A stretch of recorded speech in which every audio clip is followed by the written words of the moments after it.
अस्सलामु अलैकुम वरहमतुल्लाहि वबरकातुहू। मोहतरम हज़रात, किसी वजह से हम लोगों ने एक साल की ज़कात अदा नहीं की और देखते देखते अब दूसरा साल आ गया। अब क्या करें? अब हुक्म यह है कि पहले साल हमारे मालों के ऊपर जितनी ज़कात वाजिब थी 2.5% के हिसाब से, मिसाल के तौर पर 1 लाख रुपये में 2,500 रुपये है। अगर 2 लाख रुपये की मालियत की चीज़ हमारे पास थी तो 5,000 रुपये की ज़कात हमारे ऊपर वाजिब थी, हमने उसको अदा नहीं की। अब ये दूसरा साल आ गया।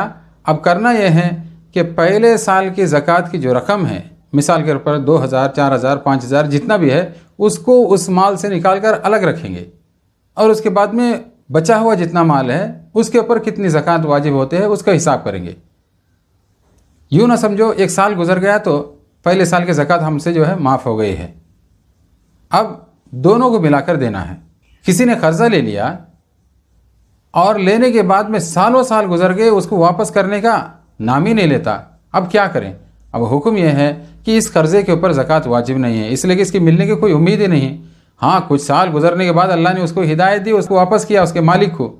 अब उसका हिसाब करेंगे और हिसाब करने के बाद में ज़कात देखें। अलबत्ता कर्ज लेने वाले शख्स के पास इसका माल 5 साल, 10 साल, 15 साल था, पिछले सालों की ज़कात इसके ऊपर वाजिब नहीं है।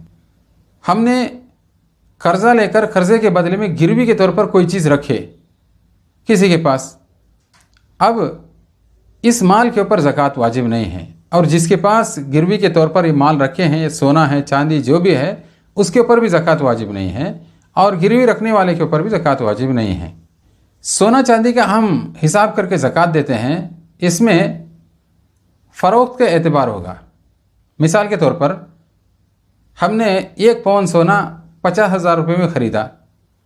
अब आप थोड़े दिनों के बाद बेचने जाएंगे, अब आपको 50,000 नहीं देगा वो, बल्कि 2,000, 3,000 रुपये कम करके देगा। लिहाजा इस वक्त आप ज्वेलरी के पास जाएं, आपके पास जो सोना जो मौजूद है वो जिस कीमत में ख़रीदता है उस कीमत के हिसाब से ज़कात हम अदा करेंगे। मिसाल के तौर पर 50,000 के बजाय वो 47,000 देता है तो 47,000 के हिसाब से हम अपने मालों की ज़कात का हिसाब करके ज़कात निकालेंगे। सूद का माल है, रिश्वत का माल है, ये माल हमारा अपना नहीं, ये तो हराम है। अलबत्ता किसी गरीब की निशानदेही करके ये पूरे का पूरा माल उस गरीब को तकसीम करना हमारे ज़िम्मे लाजिम है। हमने किसी को गाड़ी रेंट में दी, यानी किराए में दी, और वो जो किराए में लेने वाला शख्स है गरीब है, ज़कात का मुस्तहिक है, और गाड़ी का जो भी रेंट होता है 2,000, 4,000, 5,000, हमने दिल में ये नियत कर ली, चलो मैं क्या है उससे रेंट नहीं लूँगा, अलबत्ता मेरी ज़कात की रकम से उसको मैं माइनस कर लेता हूँ, इससे ज़कात अदा नहीं होगी। ज़कात अदा होने के लिए हमारे हाथ से निकलने के बाद में जो मुस्तहिक़ ज़कात है, जो गरीब है, उसके हाथ में वो माल का पहुँचना लाजिम है। ज़कात के लिए हमने रकम अलग कर निकाल के, यानी अमाउंट अलग निकाल कर रख ली थी, और बाद में किसी ज़रूरत की वजह से उस अमाउंट में से चंद नोट हमने जो निकाल दिए, इससे ज़कात के ऊपर कुछ फ़र्क नहीं पड़ता। गरीब को सेम टू सेम नोट देना कोई ज़रूरी नहीं है। ज़कात की अदायगी के वक्त में नीयत का होना निहायत ही ज़रूरी है। अगर बग़ैर नीयत के हमने जो है ज़कात की रकम दे दी, इससे ज़कात अदा नहीं होगी, बल्कि बग़ैर नीयत के हमने दे दी, और बाद में हमने सोचा अरे तो मैंने तो नीयत तो नहीं की थी। अब देखना है कि जिस मिस्कीन को, गरीब को हमने वो जो ज़कात का माल दिया था उसके पास बेआईनी ही वैसे है या नहीं है। अगर माल उसके पास वैसे ही अभी तक है, अभी उसने खर्च नहीं किया, तो उसके बाद में नीयत किए तो दुरुस्त है। और अगर उस गरीब ने उस माल को जो खर्च कर लिया, अब दोबारा हमने नीयत की ज़कात की, इससे ज़कात की अदायगी नहीं होगी, बल्कि दोबारा उतनी रकम देनी पड़ेगी।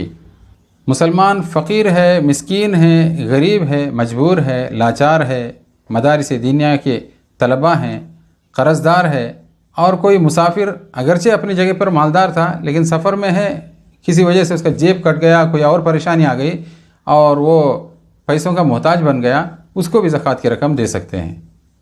मोहतरम हज़रात, इस ज़कात के मुताल्लिक़ कुछ चंद ज़रूरी मसाइल थे, आप हज़रात के सामने पेश किए। अब इसके और भी कुछ मसाइल हैं, इंशाअल्लाह अगली वीडियो के अंदर वो मसाइल आप हज़रात के सामने पेश किए जाएंगे। दुआ करें कि अल्लाह तबारक व तआला इन मसाइल की रियायत रखते हुए अपने मालों की ज़कात निकालना हम सबका आसान फरमाए। आमीन या रब्बल आलमीन।